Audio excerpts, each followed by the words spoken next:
Okay, back with another video. So it's 5:51 today, and at this moment at 5:51 p.m. and the weather was really good today, and I could tell autumn is coming in. So the weather didn't really require me to put on a lot of air conditioning, although I do have like the main air conditioner, well, not the main air conditioner, but the one, the little portable one I bought in the living room going. The weather is actually really good today. So it's not hot, I'm not comfortable, it's room temperature, so I'm quite glad. So I wanted to kind of summarize the last videos that I made. That I compiled into one video yesterday, but then as I listened to the videos that I recorded last night, I remembered, I realized that I had extracted some of the stuff that I thought was important. First of all, I want to talk about a few things here. First of all, I want to mention Joel. And, I would have to say that me and Joel's relationship was rather odd, I will say. I think we got along really good as friends. At least on the surface, anyway. Now, Joel obviously has a very hidden, private, bizarre lifestyle that I don't necessarily agree. I don't agree with it at all. Period. But he was never one to be really to communicate. Okay, he never showed any interest in my son. I would say that the relationship between he and my son and him was better when Houston got older, but when Houston was little, Houston and him did not get along at all. And I would say that there was a lot of disruption in my household because of his inability to deal with my son. There was no real indication that he played an active role as a husband, but when it came to dictating my work, he wants to exert his imaginary authority. Okay, he has no authority, but he, I guess he's operating out of envy, or maybe his mother is, making him behave that way. Whatever the case is, it's unappreciated, unwarranted, and it's illegal. Let's see. Need to remove items from old house. Okay, yeah, I have to remove the items from the old house. I have a few boxes left over at the house, and he is still on my cell phone plan, so I need to wrap that part up. But I'm in no rush right now to get the boxes, and I'm really not in a rush right now to change cell phone plans. Only because I know that requires money. And I don't have it at the moment. So right now I'm trying to do the best I can to get things taken care of. But those are the things, those little loose ends that I need to wrap up with him. When I left Joel the first time in 2006, I left for good reason. I mentioned that Joel was violent. He threw temper tantrums, and he bashed holes in the walls, okay? Houston's nerves were always on edge, and I felt very bad for my son, and I felt guilty for a very long time putting up with it. I felt really bad, but I was also stressed out at what was going on at my work. So I felt like I was being torn apart inside. I basically, wanted to. I enjoyed work a lot, and it was kind of like an escape for me a lot of times, except for some of the rude comments that I would get from some of my coworkers. But other than that, I would say that my work was pretty much my sanctuary. I do regret not taking care of the divorce before, but at the time I really didn't have any idea as to how the process really worked. It seemed like a headache. Like, I guess I was using, certain people, like maybe celebrities or people like that, who are involved in long entanglements. But see, celebrities, unlike myself, which is something that I came to realize, they have assets. Okay, they have stuff. Okay, I don't have anything. So sometimes like people who have a lot, which I don't, they go through these long nasty trials and whatever, and really it would have been a very simple process. But I didn't understand quite everything. I didn't understand exactly what it entailed. I just figured, I wanted to get on with my life, and I left. And I figured that would be something that could wait. Now, to me, when I leave the house, I'm no longer his wife. Okay, meaning I'm not going to sit here, and we never really had that sort of relationship. It was never like that. It was never like most couples, or how couples want it to be. It wasn't like that. But I will say it was comfortable. It was more like a living arrangement. Because when I first moved back in with Joel back in 2010, we didn't even sleep in the same bedroom. Okay, so think about that.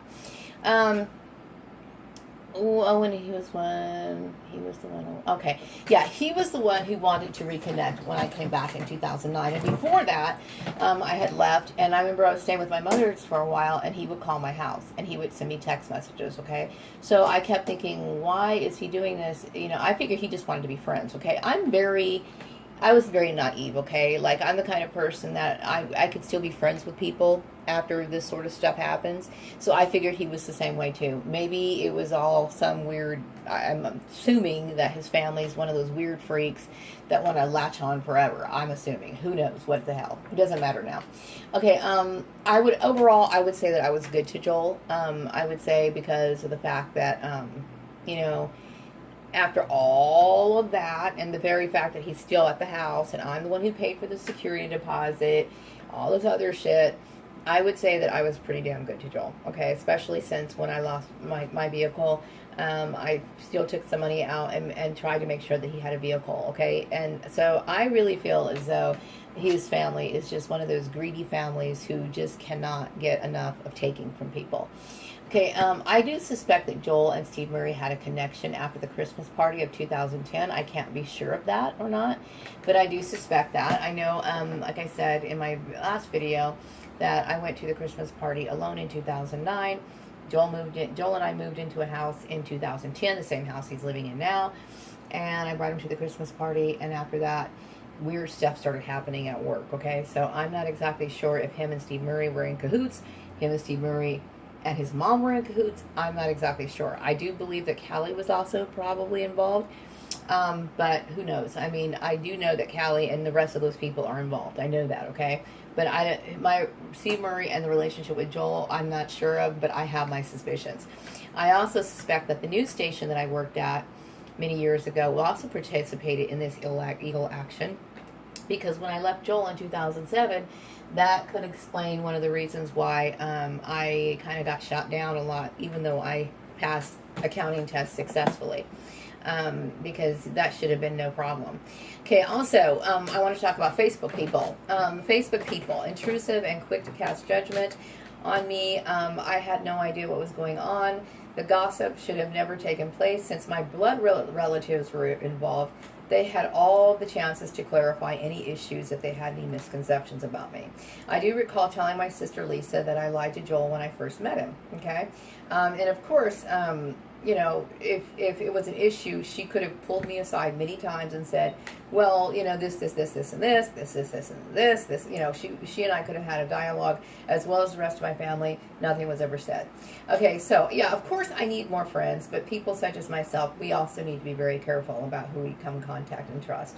You know, and I certainly could use a social life. I mean, I was thinking about, you know, how I haven't been to like a party in years. I haven't done any social events or anything like that in years.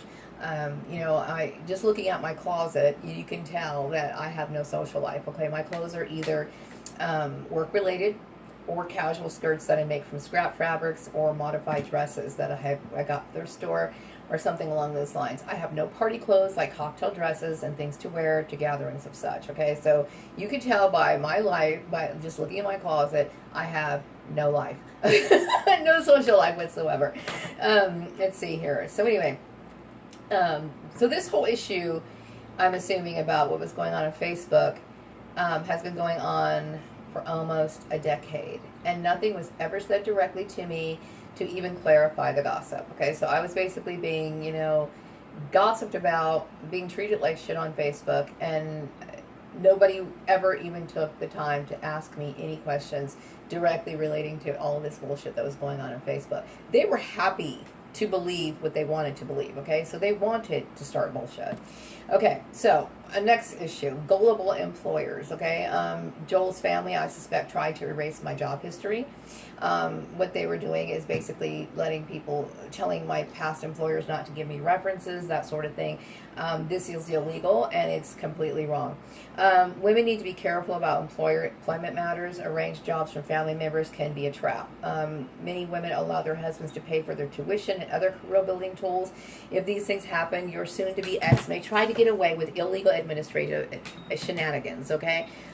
They feel, some people have a sense of entitlement. Since they gave you the job, they can take back the job in their fucked up mind, okay? This is illegal, okay? This is why you see some women who start off as attorneys and end up working as a legal aid clerk, because this illegal, because of this illegal manipulative ploy. When I accepted employment, my contract was between me and the employers, not between me and Esther Gooding and then the employer. No, you're basically just a referral. Who referred me to the job has no legal bearing on anything. It is simply a job referral. That's all. This ignorance is widespread, and many so-called qualified people are oblivious to these laws. There is no excuse for this, but proves one of my points, proves a big point. This sort of manipulation is abuse and considered domestic stalking from a legal standpoint. Unqualified people and stalkers are a recipe for disaster. I want to find a decent job and settle down. And I want to have a very peaceful, quiet life and just relax, okay? I'm tired of living on edge. This has been going on for entirely too long, okay? Obviously, I've been being mobbed and harassed at work from my blood relations for very, very many years. But this whole issue that started back in 2008, like I said, has lasted a decade, okay? And then looking back on my family, that's been going on since I was a kid, since elementary school, and then combining these two families together is bullshit, okay? And a disaster. I don't want to deal with any more stupid domestic-induced mobbings at the workplace, okay? These people have no right to intrude in my life. They're stalkers. Remember that. So I also want to mention religion, okay? And it shocks me that other discrimination laws were ignored. The religious issue still confuses me, and this is another basic employment law. Okay, I'm assuming that Esther Gooding's prestige appealed to my sister Tanya, and if I'm wrong, all apologies for this issue, but I won't apologize for the rest of them. I never made any pact or agreement to be a part of any cult, okay? Topics that relate to religion or other family issues should not be brought into the workplace. So, like, for example, if you have an issue with your family, whether it relates to, religion, politics, whatever, and there's a disagreement in your family or whatever, then that's the sort of stuff you talk about at home. Okay, and really it should be within the privacy of your own home, and there should be some sort of open communication about that sort of issue. Don't try to influence the behavior of somebody to try to convert them into your way of thinking, and certainly don't bring this stuff into the workplace, okay? Also, I wanted to mention my hair, okay? The harassment continued after I left Steve Murray's place. My question is, why draw attention to a black woman's hair? Especially when every person knows that the main difference between the races is hair. Okay, this is an intrusion to my privacy. Again, I started wearing braids back in 2003. This was something that I chose to do, okay? I realized that there was a lot of convenience. I knew there was convenience in wearing braids, okay? But after seeing a black girl wear them, I was inspired to try them myself, okay? So I did. Now, back in 2006, I started experimenting with wigs because I started having hair loss issues, major hair loss issues.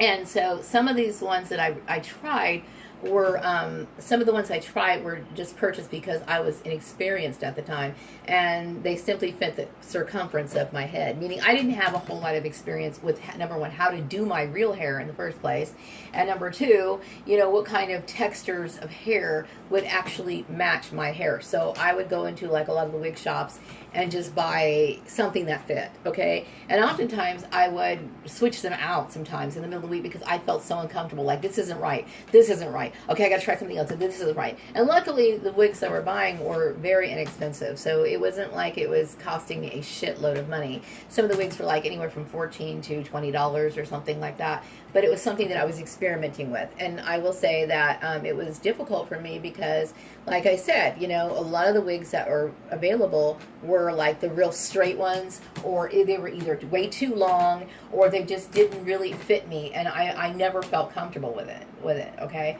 But at the same time, I realized that I was losing hair. In 2012, something else happened to my hair. I don't know if it was a bug bite or the combination of herbs that I was taking, but I got this big cyst type thing that grew on my head. It started early in the morning, started itching, then it started burning, and then I started touching the back of my head, and this squishy stuff started coming out. It's like this pus, okay? And it oozed for 2 days, and it was, the only thing I can really describe it as just really watery, and I know this is gross, but I kind of smelled it, and it smelled kind of like alcohol. It was very strange. Not alcohol, like drinking alcohol, but rubbing alcohol, and it smelled really bad. And so it left a hole in my hair. So so me wearing wigs was nothing new. My grooming is a workable method, meaning a lot of black women wear wigs, okay? Some wear whole wigs, which is what I used to do, and now I wear a partial wig, okay? The problem with the whole wigs that I was encountering was that it was actually creating to more hair loss, because the band that went on the top part of my hair was constantly rubbing on the sides of my hair, and those were creating little divots in my scalp, and I was starting to get more hair loss by wearing the whole full wig. Okay, now, drawing attention to my hair or any black person's hair is racist, and they should have also been sued for that, exploiting a person of color. By the way, I will be doing a video on my hair in about a week or two. I'm due for a treatment, and although okay, I'm sorry, I'm backing up because I'm reading this. By the way, I'm due for for a video on my hair, and oh yeah, I'm doing my hair in about a week from now. So because I'm due for another treatment, so I will be willing to show this to my viewers. I won't be doing the actual relaxer in front of the camera, but I will show you the end result, and I will show you how I attach hair pieces.